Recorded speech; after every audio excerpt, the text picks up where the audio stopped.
on this episode of Crappie Kings Television in southern Illinois on Crab Orchard Lake with my buddy Luke Estel. Oh boy, Luke! We're going to go out and we're going to look for them. We might find them in 8 foot of water today. We might find them on the bank. Yeah. For those that think that crappie are easy, you ain't fished crappie enough. What we were trying to go for was numbers, because it's not about catch and release around here. It's about catching grease. Fat little belly, she's ready to spawn. I'm really impressed because there's a certain way that they fish. We got some stake beds off this point over here. I'm gonna turn around and run past them and we'll see what we can find on the side scan. There he was. When we're trying to locate these fish, it's not just pulling up to a bank and running down the bank and casting and throwing and retrieving. It's precise fishing. It only takes a couple minutes and then they're done, because the crappie fillets, they're kind of thin. You don't want to get them burnt. So you just shake them. I don't want him in my boat. I'm Carl Kalanka, and this is my job. Traveling across North America in search of the best crappie holes while hooking up with some legendary crappie fishermen and a host of colorful characters along the way.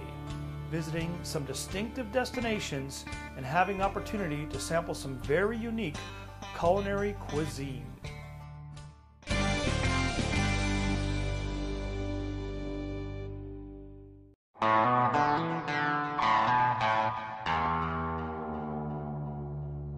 Southern Illinois on Crab Orchard Lake with my good buddy Luke Estel and his crappie master, Chopper. Chopper knows how to catch crappie. He's going to help us because he's going to be our advisor today. Where to find them, where to fish. You know what? These guys really know how to find these slabs. And I'm here, it's early April, and I'm going to catch some. And we're going to show you how they do it so you can do it too. Let's go have some fun. But you've always fished crappie your whole life, right? Yeah, I've always fished crappie, but I've never got into it, you know, real big as I had in the last couple of years. And one of the reasons is I just absolutely love it. But it's just like bass, isn't it, when you think about crappie? How you got to hunt them down. Oh yeah, Not always so easy to get them. No, it's not. I mean, they move just like largemouth. You know, cold fronts affect them.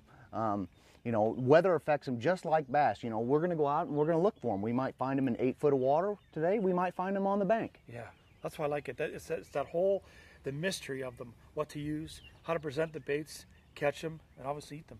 Oh yeah, yeah. It's not catch and release here. It's catch and grease. Yeah, this is crappie. Let's go have some fun. Come on, Chopper, let's go. I'm ready to catch some crappie. It's been a long winter. Oh, let's go get him. Here I am at the end of April in Illinois with Luke and Chopper. I can't wait to get out. First thing in the morning, we got to do a few chores here and there, and I just want to catch crappie, just like a kid when I was small. When I called Carl to come down and fish with Chopper and I had so many lakes to choose from. I was wanting to go to either Kincaid, Rend, Crab Orchard. We opted to go to Crab Orchard just for the sheer numbers. The weather around here has been absolutely terrible. On for 2 or 3 days, good, beautiful weather, then a thunderstorm, cold front. So Crab Orchard, we could get the numbers, we could get a show done. All right, folks, we're here on Crab Orchard Lake. It's early morning. We're targeting fish in 8 to 12 foot of water. We're looking for stake beds. We got some stake beds off this point over here. I'm gonna turn around and run past them and we'll see what we can find on the side scan. We're gonna use the side imaging and mark these stake beds with our GPS, and then we'll come back across them and throw marker buoys on them and fish them.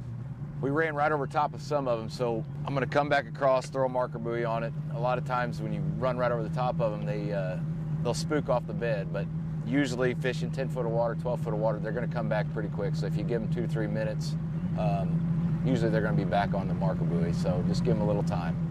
All we gotta do is catch them. There's plenty here. I'm really impressed because there's a certain way that they fish with the marker buoys driving over it. In the old days of traditional thinking, you're spooking them, you're spooking them. Doesn't matter. They showed me, and we proved it doesn't matter. Oh, that's a little better one. There's a better one. Nice. Oh, big fat female. Nice. Throw her in the boat. Good boy, Luke. Oh, there we go. Yes, sir. Crappie Oh, yeah, Thunder. nice crappie. On the Crappie Thunder. Yes, sir. Yes, sir. We're getting there. Look Look how big and fat she is. Full of eggs. Full of eggs. Beautiful.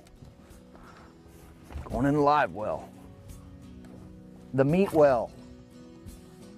meat locker. Yeah. You know, you're not going to go out there every day and catch those 2 and 3 pounders. But what we were trying to go for was numbers, because it's not about catch and release around here, it's about catching grease. Oh, good one. Nope, little one. What is the pop? You know what that is? Hey, you know what that is? That fish is too late to win me a dollar. But that traditional pop, and you are just a beautiful little crappie. But it just, unfortunately, your tail is too close to your mouth. Bye. There. My first Illinois crappie of 2013. Proud of me there, eh? I am proud of you. Oh yeah. See that, folks? Oh yeah. I ain't fooling around anymore. And I'm starting to think, where should we go from here?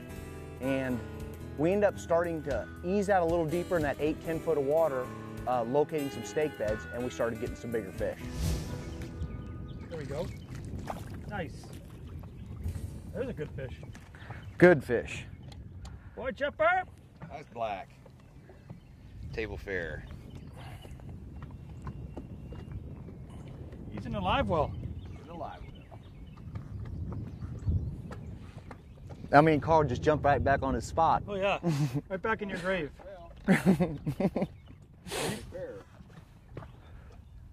He found this other spot right there, just above Yeah. where our marker is.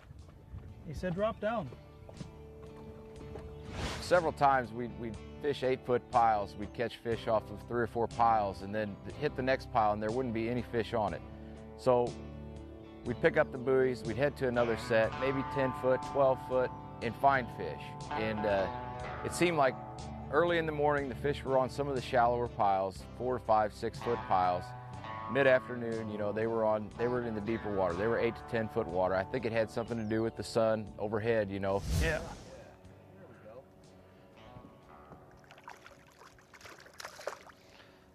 Look at him fight.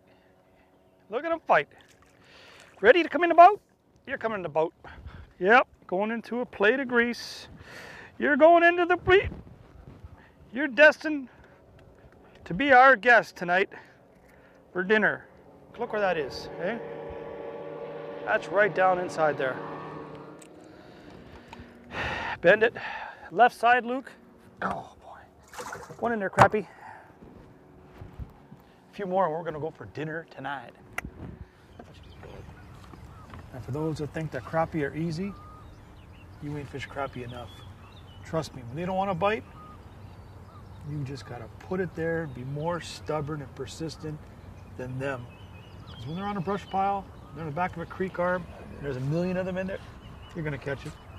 And like this, it is work. It's still fun. There you got him. Little crappie. Or is it a warmouth? Oh, little crappie. Little crappie eating it. I want the big ones to eat it like this. You gotta dig. Oh yeah, see that? Got a nice bait this time. I'm gonna use these baits, tubes, everything Strike King makes. Try to catch some slabs today. Whatever it takes. Whatever. Let's go. Got him. There he was. Oh, all that for that. All that for Is the that little you? fella. Just you? You fooled me. That makes me a bigger fool.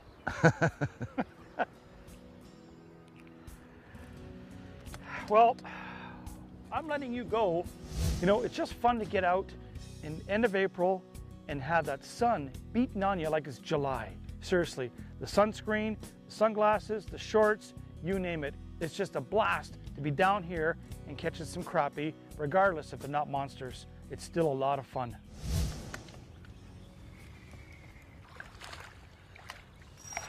They're trying to get bigger. They're trying.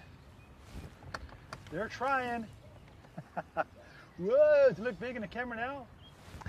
Ready? Sorry, he ain't, folks. Actually, we're all 7 feet tall, 385 pounds. Yeah, so they're all those 2.5 pounders they let go. See, there's another one, 2.5. 2.5. Not pounds, inches. That's right.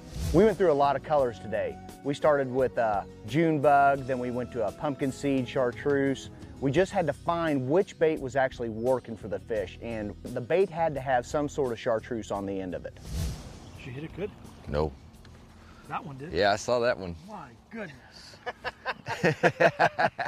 Funny, eh? I don't mean to make fun of you, Carl. But I'm funny. I'm talking to him. How'd that one hit? We need to put one of those bells on the tip of the pole. Son of a gun. Chime. Wow. Catfish bell. Catfish bell. Yeah. Wow. You see, that's a slow up and down. Nothing too crazy or radical. Find that structure, drop it down, lift up. If you're not in the messy stuff, you're not going to catch. Unless they're real aggressive and hit it on the way down, which would be nice. That's basically all we're doing. Snake beds, lift and drop. Lift and drop. A lot of times when you're fishing stake beds, you get the jig down inside the stake bed. But we found that working it right on top of the stake bed seemed to produce more fish. And as the day progressed, we ended up finding that if you actually jerk the rod up just a hair and let it fall back down, that's when we get those good bites. Uh-oh. Oh, there's Oh!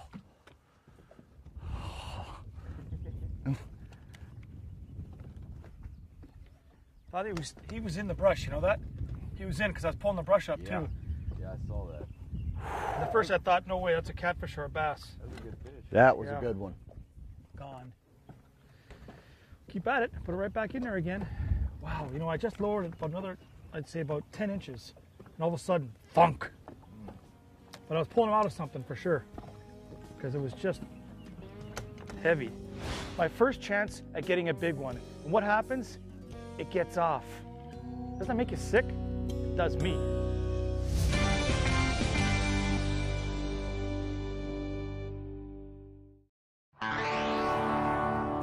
We're fishing along. There's some trees down and stuff, and we're just dunking along. Chopper looks down, and what does he see? A snake. I'm ready to jump out of the boat. And what does he do? He wants to go over and grab it. I see a snake kind of coiled up in this tree, and it's a banded water snake. It's a harmless water snake. It's just come out of hibernation. It's in the tree just enjoying itself, and these guys were kind of scared. They didn't want to get the boat near it. And I told Luke, I said, Luke, just pull up next to that tree. I said, I'll catch that snake so you guys get a better look at it. And they thought I was a little crazy, but they did it anyway. So they pulled in there close, and I reached down and grabbed it to get a better look at it, and then we turned it loose, and everything was great. So. All right, catch and release, eh? Catch and release. And he's off. You see what happens when a crappie bites slow? Gotta have some kind of entertainment. Yeah, man. That was worth it. There's a good one. Attaboy. Attaboy, Luke. Lukester. Oh. Luke don't mess around. All the way in there. Is it? Oh, yeah. There's a good one. You like those bites, eh? Shad Oh, I- pole.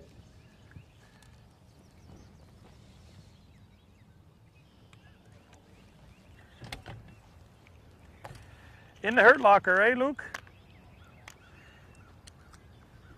Nice fish. We're gonna have a fish fry tonight. You know what? Crappie. Tonight we're going to Choppers for crappie. When you see this place, I've heard about it from Ryan. I heard about it at the trade shows. All about Choppers Place. So later, you get to see, and I get to see Choppers Place. Hope it lives up to the reputation, but I think it will. That fish is going to 350 Crisco Lake. Nice.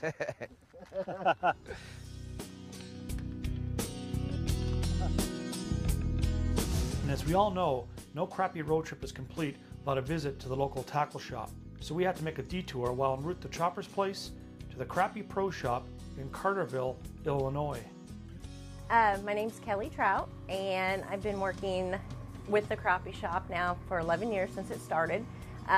When Charlie and Linda Hogg opened the business, they started it out in a small office with just a few supplies to see with the customers in the area if there was a need and a want for it, because anytime you try to go somewhere, you could never find what you needed in the crappie supplies. And it went crazy and people were coming in nonstop. And that's when we realized we needed to add on and have the product there for the customers. So we built the shop here in downtown Carterville, Illinois. We carry anything from your bait and tackle, your basic minnows, waxworms, all the way up to any kind of jig, any kind of body baits, lines, a wide variety of depth finders that we have in the store with display models that you can check them out, a wide variety of any size of fishing line, poles, anything, reels that you need. And if you aren't able to get it, we can always get it for you within a day or two and have it here for you. We're here Monday through Friday, 8 to 5, and Saturdays we're here from 8 to 12, and Sundays we're going fishing.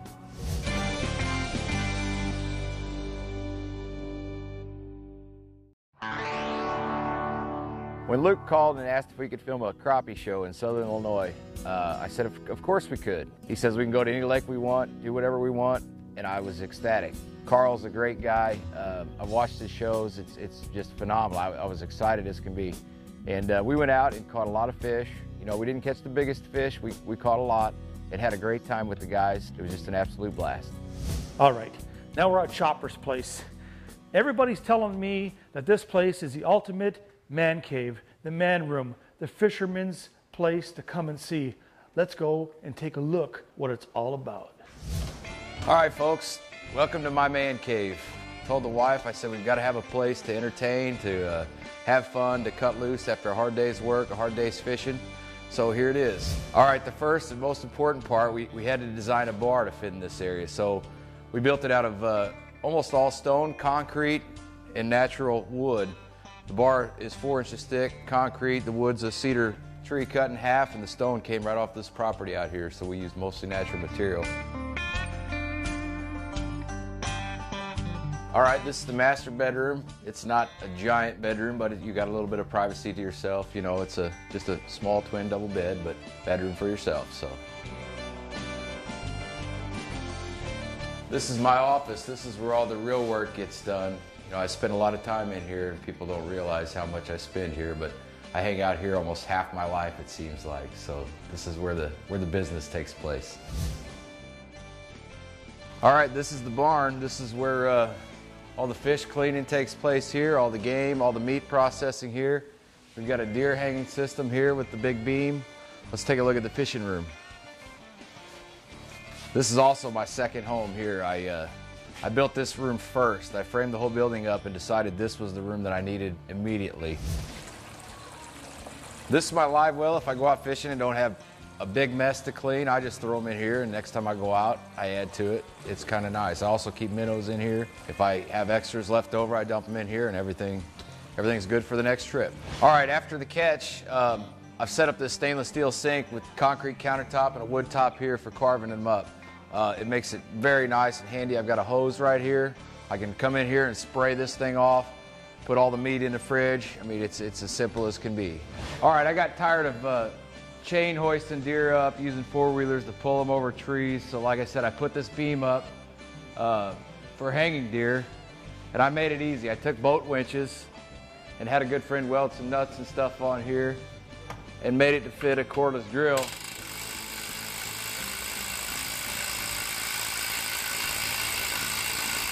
Done. In case we don't catch any fish, you know, we always have what every bar has.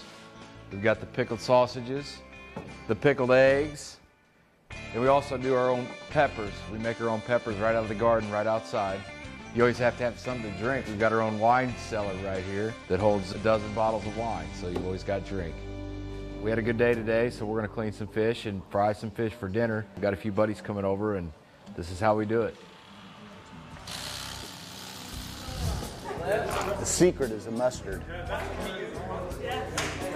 Stir it up. Okay, we're just using Tony Satchery's Creole seasoning. It's just a fish batter. We've got milk, egg, and mustard. We just take the seasoning, put it in this shaker right here. We're gonna load it up. Then we just take a bag of fish right here, fresh fillets, crappie fillets. We're gonna dump them in the milk.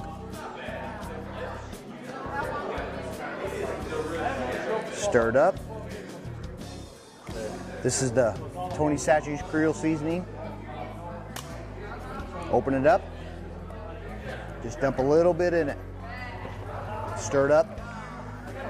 And the milk and egg help the batter to stay on when you're frying fish. And once we got it stirred up, we're just going to put the fish in here. Take the fillets, stick them in here. That milk and egg really helps that batter stay on. Once we got the fillets in here, got them there. And then we go to shaking it.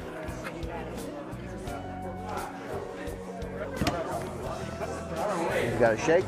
There's your fillets right there. Now they're ready for the frying pan. You cook your fish at 350. You just kind of shake it every once in a while. It only takes a couple minutes. And then they're done. Because the crappie fillets, they're kind of thin. You don't want to get them burnt. So you just shake them. Once they start floating real good, then pull them out and put in another batch. All in all, I'm telling you, I had a fantastic time. We didn't catch the biggest crappie in the world, but you know what? There's always tomorrow. The hospitality, the location, and definitely the guys were a blast. It was fantastic. I can't wait to come back to Southern Illinois, hook up with Luke and Chopper next year. Crappie Kings Television, in association with Arden, Rule the Water, B&M Poles, wherever fishing takes you, Roadrunner Fishing Lures. Visit us at crappiekings.com.